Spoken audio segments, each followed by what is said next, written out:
Bem-vindos, mais uma entrevista atlética, hoje com Ricardo Delgado, presidente do Atlético de Portugal.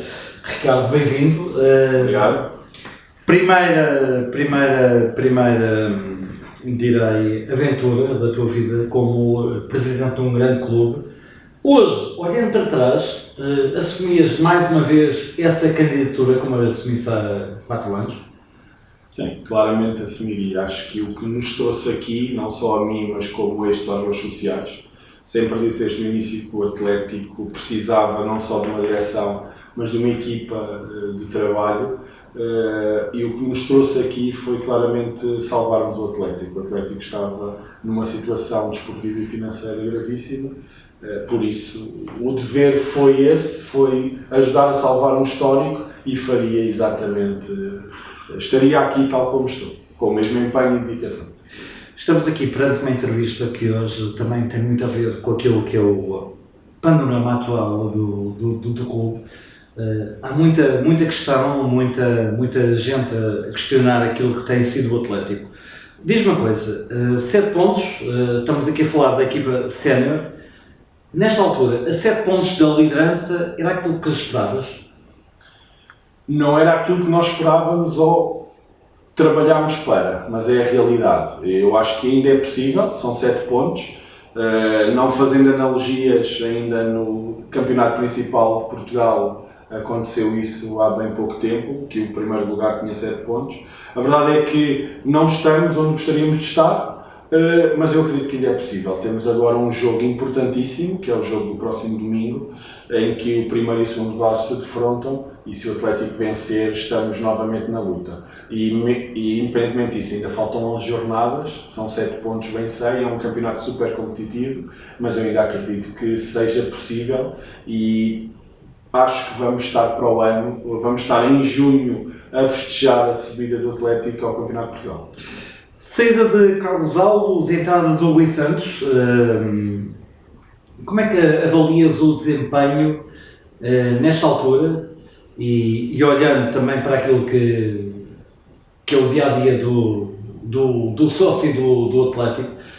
As pessoas não têm muita ideia do que é o futebol sénior. Era inevitável esta troca?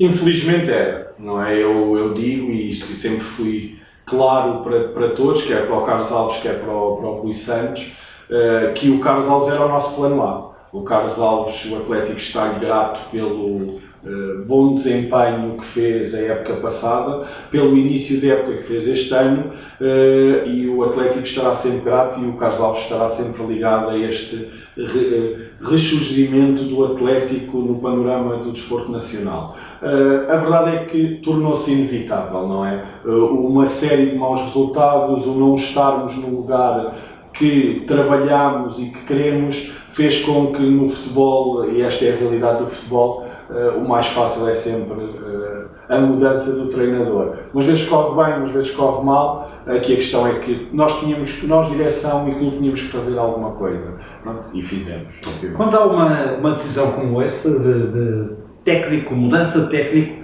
é uma decisão tua ou é uma decisão em conjunto com a direção? Para o sócio do Atlético perceber também um bocadinho a dinâmica de tudo isto. Eu não sei como é que acontece no panorama do futebol. Sei como o fiz. E o que eu fiz foi, falei com muitas pessoas, não foi uma decisão solitária. Falei com pessoas dos órgãos sociais, falei com pessoas da direção, falei com pessoas do mundo do futebol, para ouvir opiniões e para tomar a decisão mais acertada para a realidade do Atlético. Por isso, no meu caso, não foi uma decisão solitária. Assembleia Geral, que eu acho que talvez nesta altura seja mesmo a questão mais premente daquilo que é o sócio do Atlético, daquilo que eu leio, eu e não só de redes sociais. A questão da Assembleia Geral ter sido ou não já realizada, já devia ter sido. Porquê este atraso? De facto, aí os sócios têm razão. Há um atraso e eu, enquanto Presidente, acho que devo um pedido de desculpas por esse atraso. Com isto, não quer dizer que este pedido de desculpa seja porque a culpa é do Atlético. Não o é, A apresentação e o fecho de umas contas é feita por uma empresa de contabilidade que é contratada ao Atlético, mas qual o Atlético tinha uma dívida até há bem pouco tempo. E isto acaba por ser aqui uma pescadinha de rabo na boca, como se costuma dizer. Se nós não estamos cumpridores em termos de pagamentos, a empresa não tem a mesma disponibilidade, o Atlético ainda também, pois não é um clube 100% organizado em termos de envio da documentação da contabilidade, ou seja, não é um processo célere e normal. Associado a isso, havia uma dívida para com essa empresa. Tens ideia? Tenho, até termos, esta dívida foi saldada em julho do ano passado e eram cerca de 60 mil euros. E isso faz com que a disponibilidade da própria empresa seja diferente, não é? E isto tudo, não estou a meter as culpas só na empresa, nós também temos a nossa quarta parte de responsabilidade. A verdade é que esta mistura toda deu este atraso. Neste momento temos as contas já fechadas pelo Gabinete de Contabilidade e iremos marcar a Assembleia Geral, que irá ocorrer neste mês de março. Parceria com o Benfica. Outra questão que me parece também de grande importância. Como é que funciona esta parceria que tem o Atlético com o Benfica? É para manter?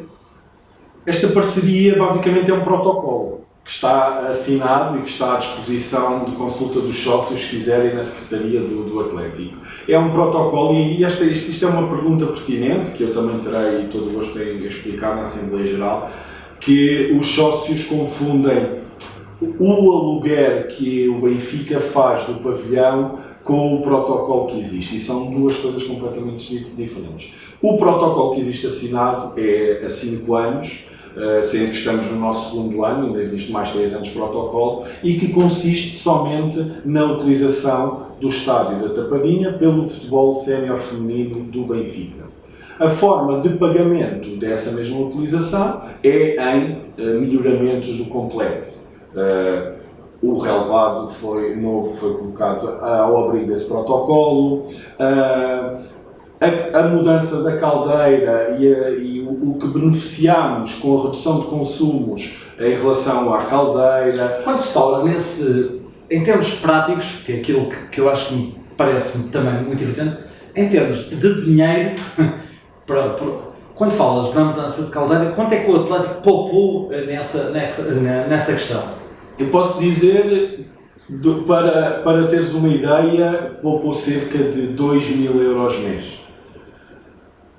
Nós tínhamos consumos de gás na altura e o maior impacto foi claramente no consumo de gás. Nós tínhamos consumos de gás de 15 em 15 dias, carregávamos o depósito com 1.600 euros, de 15 em 15 dias. Hoje em dia 900 euros dão para o mês inteiro. E isto tem um impacto direto na tesouraria do clube. Não é? Isto tem. Associado a isso, houve uma modernização dos balneários, com chuveiros com temporizador, coisa que não existia, ou seja, reduzimos o consumo de água. Este protocolo, a utilização e o pagamento desse protocolo é em beneficiação da própria infraestrutura. As pessoas não têm ideia, a manutenção do relevado é feita pela mesma empresa que faz a manutenção do relevado no Estádio da Luz e em outros estádios de Portugal. Ou seja, é uma manutenção premium, que custa uma fortuna por mês. Esse é o protocolo. Depois existe um aluguer mensal do pavilhão para a equipa B de basquete do Benfica, que nada tem a ver com o protocolo. E eu sei que existe essa confusão e já fui questionado por isso, e a verdade é, por isso é que estava a dizer que a pergunta é pertinente, é exatamente para dar a entender isso. É que uma coisa é o protocolo, que é a utilização do estádio da Tapadinha, e quando digo utilização é só do campo principal, não é do campo secundário, porque houve também uma altura que havia o zoom de que o Benfica também tinha horas de ocupação no campo 2 da formação, que não é verdade. É somente a utilização do estádio, do campo principal do complexo. O tempo é curto, falámos aqui da Assembleia Geral, extinção do basquetebol, falaste aí no basquete. É talvez a decisão mais complicada que esta direção teve, até hoje, a extinção da secção do basquetebol e o porquê. Porque há muita gente que ainda hoje não entende o porquê da extinção do basquetebol do Atlético. Da extinção da equipa sénior. Não foi a decisão mais complicada, foi uma das. Qual foi a mais complicada que tiveste a todas? Não consigo dizer uma. Acho que durante estes 2 anos e meio estes órgãos sociais tiveram tantas decisões complicadas para tomar. Vou enumerar algumas: encerramento do BIM, extinção do futsal. O dinheiro do BIM, para onde é que foi? O dinheiro do BIM ainda está no clube. O dinheiro do BIM está no clube, foi grande parte para o despedimento coletivo, existem obras de beneficiação que estão a acontecer, obviamente o dinheiro não se gastou e está no clube, obviamente, não é? Estamos com esse dinheiro a beneficiar, a pensar onde podemos investir esse dinheiro. Acho que isto sendo um clube, o que faz sentido, apesar de ainda não termos conseguido, era ter mais um campo para metermos mais jovens a treinar, porque o futuro é este, não é? Quer jovens no feminino, quer jovens no masculino. Isto sendo um clube, isto faz sentido. Ainda não conseguimos, junto da Junta de Freguesia e da Câmara Municipal de Lisboa, encontrarmos um espaço onde possa ser construído mais um campo para o Atlético Clube de Portugal. Em relação à tua questão da situação da extinção do basquete, nós tivemos que dar aqui um passo atrás, que era, nós tínhamos os séniores e não tínhamos a formação. E tivemos que acabar com os séniores, não foi por uma questão monetária, foi por uma questão de não tínhamos massa humana para ter uma equipa sénior, com todos os pedidos que eram feitos pela... Quanto é que custava para o sócio, quanto é que custaria hoje ter uma equipa sénior num campeonato profissional? Que é isso que se trata. A questão, parece-me que a extinção tem a ver com a falta de verba para manter uma equipa num campeonato. E esse é um dos temas que existe. A razão não foi a falta de verba, a razão foi não termos massa humana à volta da secção de basquete para suportar o acompanhamento que uma equipa sénior precisa. Para teres ideia, a Federação de Basquete pedia-nos uma pessoa na estatística, uma pessoa a filmar todos os jogos, e nós não tínhamos essa massa humana para ajudar. E existe esse tema de que toda a gente ficou com a ideia que era falta de dinheiro, mas não era. Era simplesmente, foi uma decisão. Nós achámos, em conjunto, que era preferível apostarmos na formação e trazermos com isso massa humana a acompanhar, e quando tivéssemos séniores já tínhamos pessoas ligadas que podiam dar esse apoio aos séniores e não o valor. Porque, para teres ideia, e não sei se é de conhecimento público ou não, a formação de basquete é gratuita.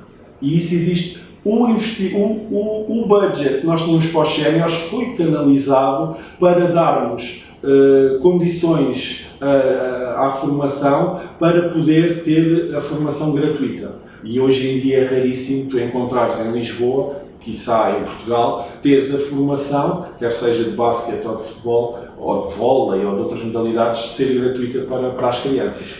Duas questões para fechar. Futebol, formação. Sei que a formação está atribuída a uma empresa.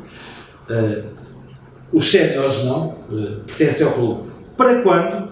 Isto é uma questão que eu ouço de forma muito recorrente. Para quando o futebol, de toda a formação do Atlético, ficar de facto no clube? Porque eu sei que está entregue a uma empresa, pelo menos até aos séniores.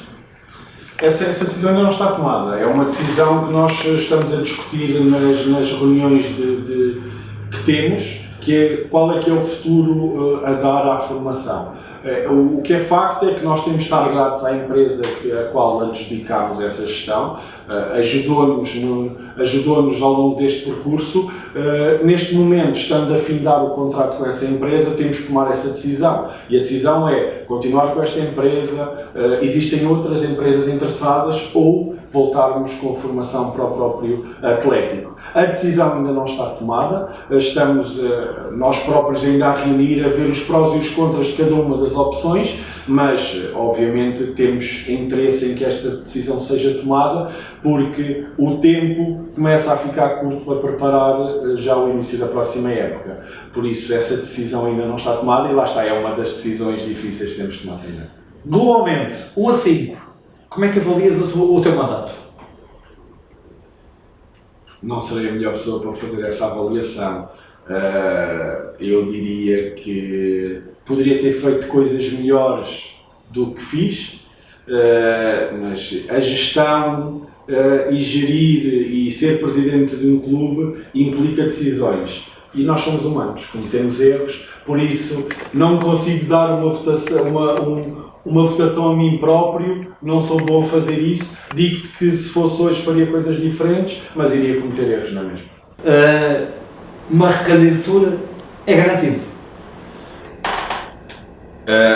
Neste momento o Atlético tem outros desafios ainda.